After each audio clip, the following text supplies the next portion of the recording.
ہمارے اس معاشرے میں بہت سارے لوگ ماہ محرم الحرام میں شادی بیاہ نکاح اور خوشی کی دیگر تقریبات کرنے سے احتراز کرتے ہیں۔ وہ سمجھتے ہیں کہ اس مہینے کے اندر نحوست ہے یا یہ غم کا مہینہ ہے۔ تو اس سلسلے میں یہ بات یاد رکھیں کہ ماہ محرم الحرام میں نکاح کرنے میں کوئی قباحت نہیں۔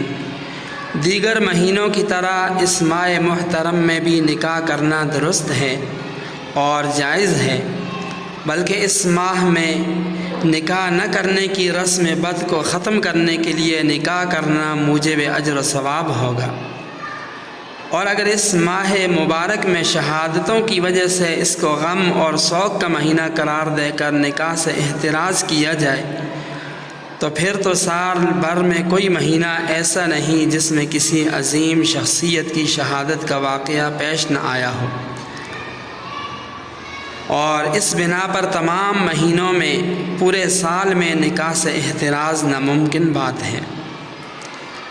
بلکہ ایک روایت کے مطابق خاتون جنت حضرت فاطمہ اور حضرت علی رضی اللہ تعالی عنہما کا نکاح سن 2 ہجری ماہ محرم الحرام میں ہوا۔ بعض مورخین نے اسی قول کو راجح قرار دیا۔ اس لیے ماہ محرم الحرام میں بھی نکاح کرنا عام مہینوں کی طرح جائز ہے، بلکہ شیعت کی طرف سے پھیلائی ہوئی ان بدبودار باتوں کو ختم کرنے کی غرض سے نکاح کرنا موجب اجر و ثواب ہوگا۔